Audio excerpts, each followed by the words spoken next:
So of your family, if they're, you're hopeful for Jannah, but there are people in your family that are doing more work for the Deen than you are, support them. What do? We ridicule them. Why are you wasting your life? Why are you, da'wah? Who needs da'wah? Right? Why are you learning all the time? What's with the going to the masjid at Fajr time, etc., etc.? Instead, understand, if these people raise to a higher level, that, it's not like you're free from your duties. But even if you make it to a lower level, they'll be your ticket up to a higher place. Remember, we talked about the two kinds of drinks previously? The people are enjoying, and they have some little bit tasneem, but who's got the whole flow of tasneem going on? The people at the higher level, so you want to go see what's up over there. If you have family up there, you got connections. Right? So you can get up there, subhanAllah. وَيَنْقَلِبُ إِلَىٰ أَهْلِهِ مَسْرُورًا. These are the same people. There are a few things we have to... By the way, what time is Salah? 9:30? Okay. There's a few things we have to talk about here. The first thing is, these people, by the language it is told, this is not the carefree, happy, and joy-only attitude they had with their family when they were in this world. This happens in the next world. And we find a testimony of this elsewhere. We find Allah tells us, وَالَّذِينَ آمَنُوا وَاتَّبَعَتْهُمْ ذُرِّيَّتَهُمْ بِإِيمَانٍ أَلْحَقْنَا بِهِمْ ذُرِّيَّتَهُمْ. SubhanAllah. Those who believed and their future generations followed him with faith, we make them come together, meaning we bring them to the same high level.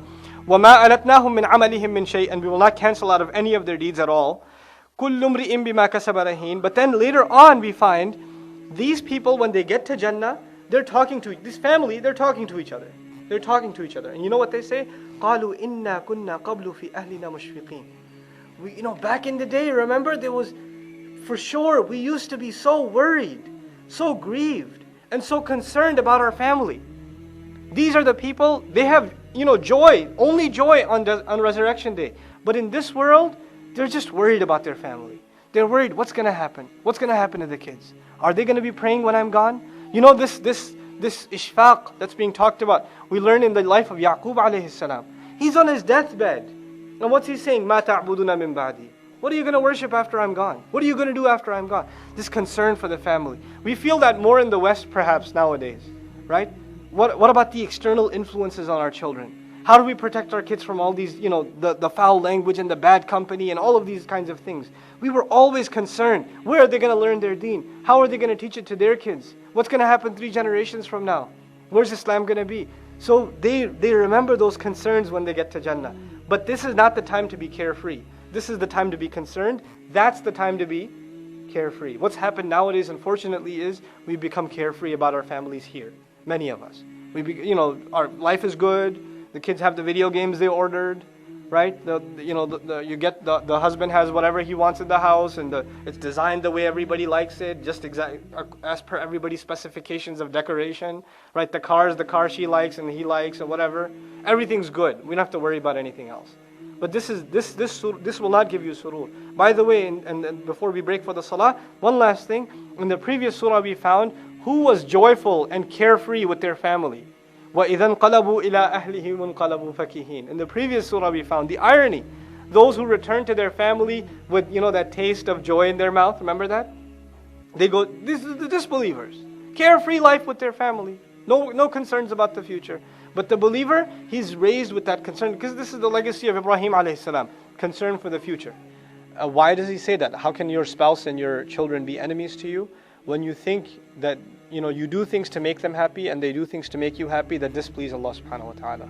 So the real happiness, the real surur is when the family comes together and they come to the obedience of Allah. For example, Allah says, وَأْمُرْ أَهْلَكَ بِالصَّلَاةِ وَاصْطَبِرْ عَلَيْهَا. Command your family to the prayer. Tell your family to pray and be perseverant in that. وَاصْطَبِرْ عَلَيْهَا. Umar ibn al-Khattab radiallahu anhu used to wake up his family for Qiyam al-Layl, which isn't even mandatory, and he used to recite that ayah. وَأْمُرْ أَهْلَكَ بِالصَّلَاةِ وَاصْطَبِرْ عَلَيْهَا. Subhanallah. Radiallahu anhu. So that's the attitude of real love. And a lot of times our children, and this is a side comment before we continue inshallah, our children and our spouses perhaps even, they feel like we're dragging them into Islam, or we're pulling them in, we're forcing it on them and things like that.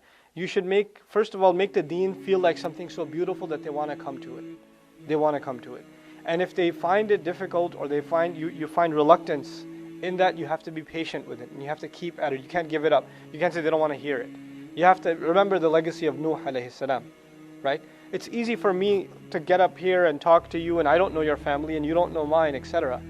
But imagine a man has to talk to his own family. The people who have no holds barred, they could say whatever they want. It's family. You get away with anything. And your family can hurt your feelings the best, right? But to have sabr with them, for the purpose of them, eventually you and them finding eternal joy in the end. That's the real purpose.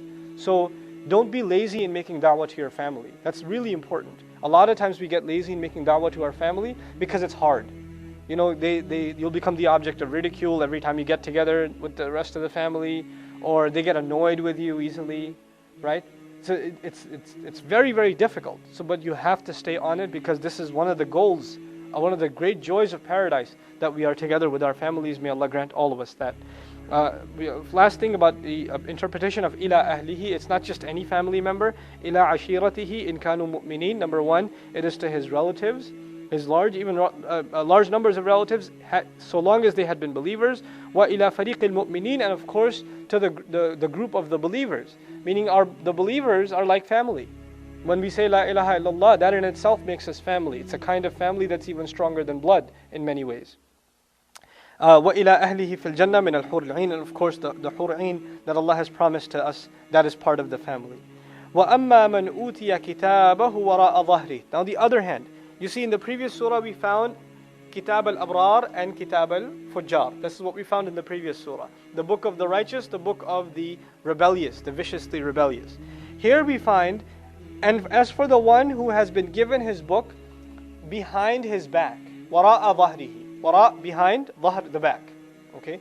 So as for the one who's been given his book behind the back. Now remember the other surah where we mentioned, فَأَمَّا مَنْ أُوتِيَ كِتَابَهُ بِيَمِينِهِ. There Allah says, وَأَمَّا مَنْ أُوتِيَ كِتَابَهُ بِشِمَالِهِ. As for the one who's been given the book in his left hand. Here he doesn't say left hand, he says behind his back. Actually, this is how you study the passages of the Quran together to give you a complete picture of something. You can't look at one portion of the Quran in isolation with the other. Okay? This is one of the conditions of properly understanding Quran. Al-Quran yufassiru ba'dahu ba'da. The Quran explains some parts of it with others. So even in the Salaf we find this understanding. We find that two are put together. First of all, the people on the Day of Judgment, according to the many tabi'een, and also by some Sahaba, when the criminals are sent forward, they are chained. Their right hand is chained around their neck, and their left hand is tied behind their back. So that's how these criminals are walking. Okay? Their right hand is chained around their neck, and their left hand is tied behind their back, and they're chained like that.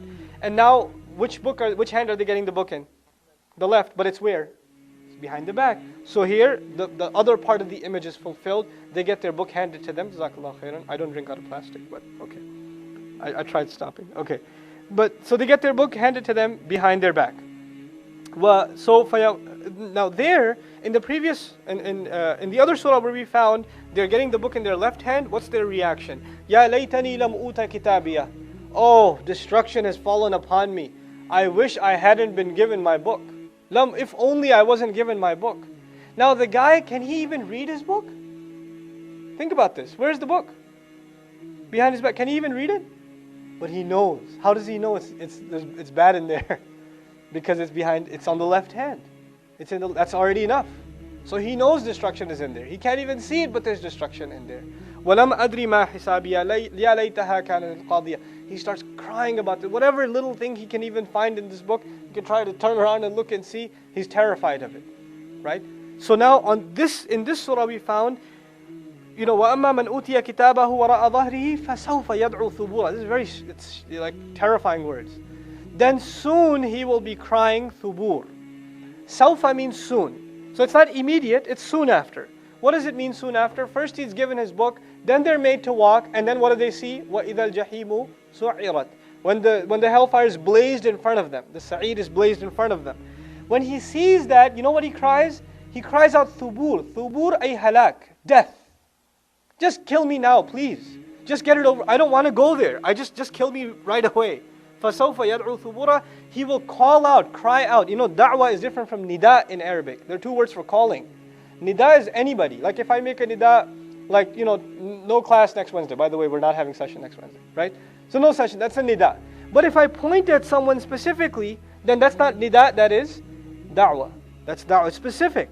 So he's calling on the angel. He's calling on Allah specifically. He's looking at, towards the angels because Allah does not show Himself to him. إِنَّهُمْ عَنْ رَبِّهِمْ يَوْمَئِذٍ لَمَحْجُوبُونَ. They're veiled from their Lord. So he's begging now. He's trying to find an audience that would kill him, that would get this over with. So we find the words, Ya waylah, Ya thaburah. Oh, just kill me, just destroy me right now. He's going to cry for this. The tafsir of this we find, this word thubur in another place. إِنَّ الَّذِينَ أَجْرَمُوا, actually no, not here. بَلْ كَذَّبُوا بِالسَّاعَةِ وَأَعْتَدْنَا لِمَنْ كَذَّبَ بِالسَّاعَةِ سَعِيرًا. And listen to these words carefully. They lied against the hour deliberately, and we have prepared for the one who deliberately lied against the hour, sa'ir. Now so far in these surahs, in these series of surahs, the word for hellfire has been jahim. Over and over and over again, it has been jahim. But now we're going to see a switch. The switch is from jahim to sa'ir. The next ayah will say, وَيَصْلَى سَعِيرًا. Sa'ira. Now when he sees sa'ir, what does he cry? He cries, kill me, destroy me. In a completely different surah, we find the mention of sa'ir, and again we find the word thabur. This is the consistency in the Quran. When terms are connected to each other in one place, they're connected to each other in another place, even in the most subtle of ways. So thabur and sa'ir are associated together, here and elsewhere. So let's look at what else we find. وَإِذَا رَأَتْهُم مِّن مَّكَانٍ بَعِيدٍ سَمِعُوا لَهَا تَغَيُّظًا وَزَفِيرًا. When they see it from far off, they haven't even gotten there yet. They see it far away, the hellfire, and they can hear its roar. And they could see its rage. They could hear its roar and rage. So now, وَإِذَا أُلْقُوا مِنْهَا مَكَانًا ضَيِّقًا مُقَرَّنِينَ. This is, fulfilling that image for us.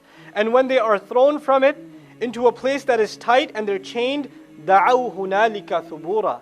They will call on that day, immediately they will say death. They will call for death. Isn't that what they're doing here in this surah too? فَسَوْفَ يَدْعُوا ثُبُورًا. But then Allah responds with such a rattling response. He says, لا تدعوا اليوم ثبورا. Don't cry for death today. وَادْعُوا ثُبُورًا كَثِيرًا. Cry for death over and over. Cry for a lot of death. ثُمَّ لَا يَمُوتُ فِيهَا وَلَا يَحْيَا. He will not die, he will not live. It's the place between death and life. You'll be crying for it over and over and over and over again. وَادْعُوا ثُبُورًا كَثِيرًا. This is the punishment that this person has been given. By the way, even then Allah doesn't say, فَقَالَ لَهُ رَبُّهُ. His Lord said to him. Allah did not mention Himself saying, because Allah does not address them directly, subhanahu wa ta'ala. Even when they are addressed, we find qila. It was said. He doesn't say His Lord said, He says, the passive form is used. It was said, to veil Himself, subhanahu wa ta'ala, from these criminals. May Allah not make us from them.